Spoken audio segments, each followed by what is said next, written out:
À Nantes, les éboueurs durcissent leur mouvement de grève. Ils sont mobilisés au moins jusqu'à ce soir après une journée de jeudi particulièrement tendue. Frédéric Lossan. Les éboueurs ont commencé par bloquer la circulation sur le pont de Cheviré à 7h30 hier matin. En heure de pointe, conséquence immédiate, plusieurs kilomètres d'embouteillage dans les deux sens du périphérique.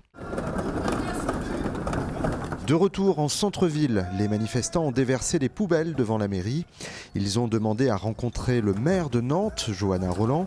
Un représentant des services a rappelé aux éboueurs le préalable à toute discussion. Les gars, écoutez les gars. Je suis mandaté pour vous le dire, donc Elisabeth Lefranc vous recevra quand les blocages seront levés. Monsieur, on n'est pas des sourds et muets. On l'a eu le message, on n'en veut plus.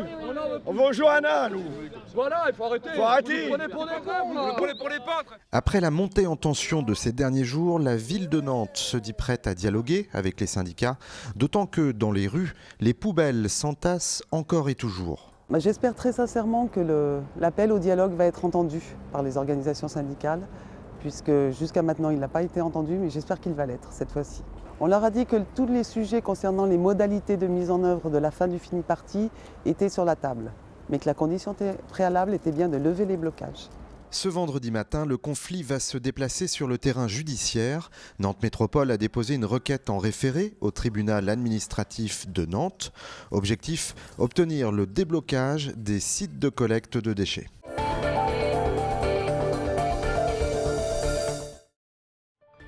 Le premier tour de la présidentielle, c'est dimanche. Et les services de la mairie et de la préfecture sont en plein rush. Jean-Michel Naga. C'est l'heure de la livraison quotidienne de la police nationale. Les demandes de procuration, il en arrive de toutes parts ces dernières semaines, par la poste, des tribunaux, des commissariats, des consulats de France à l'étranger. 1000 demandes par jour, c'est plus qu'en 2012. Pour la seule ville de Nantes, on devrait atteindre près de 20 000 procurations. Le corps électoral qui est plus important, donc les procurations aussi. Les élections se passent pendant les vacances scolaires. Donc beaucoup de personnes donnent procuration parce qu'ils sont en congé, ils partent en vacances, d'autres pour des raisons professionnelles. Et le second tour tombe pendant un long pont, donc ce qui explique aussi que certains électeurs savent déjà qu'ils ne seront pas là et donnent procuration. Dans la salle voisine, c'est aussi la dernière ligne droite pour le tri des documents officiels. Toutes ces caisses sont destinées aux assesseurs des bureaux de vote nantais. Le procès-verbal, la liste d'émargement, c'est des choses qui sont évidentes. Il y a aussi à acheminer des enveloppes de vote pour tous les électeurs, des bulletins de vote au nom de chaque candidat et pour tous les électeurs.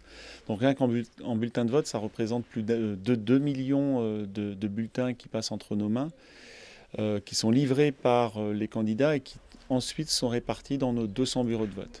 Des cartes d'électeurs attendront aussi leurs propriétaires directement dans les bureaux de vote. Tout est fait pour faciliter la vie des citoyens.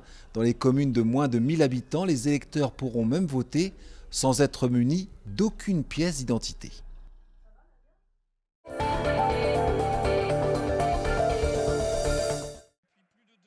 La sanction est tombée hier soir pour le FC Nantes. Après le jet de fumigène sur la pelouse face à Bordeaux dimanche dernier, et la tribune Loire sera fermée pour les 2 derniers matchs de la saison à domicile face à Lorient et Guingamp.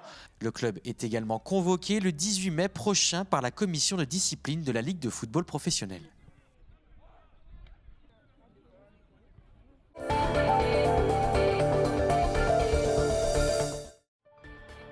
Et puis sur le terrain, les Canaries se déplacent à Caen samedi soir avec le maintien assuré et les rêves d'Europe envolés. Olivier Caillé. La défaite face à Bordeaux dimanche dernier à la Beaujoire, la première en plus d'1 mois, aura au moins eu le mérite de clarifier les choses. Le FC Nantes n'est pas encore prêt pour jouer l'Europe. C'est plus l'extérieur qui pensait à l'Europe que nous finalement, mais on se prête au jeu évidemment quand la dynamique est bonne, quand on voit qu'on arrive à accrocher des équipes comme Marseille, comme Nice, comme Saint-Etienne. Bon, on se dit pourquoi pas, mais il faut aussi rester réaliste. 10e de Ligue 1, le FC Nantes est clairement à sa place. Et il reste aux hommes de Conceição 5 journées pour tenter d'y rester, voire de faire mieux.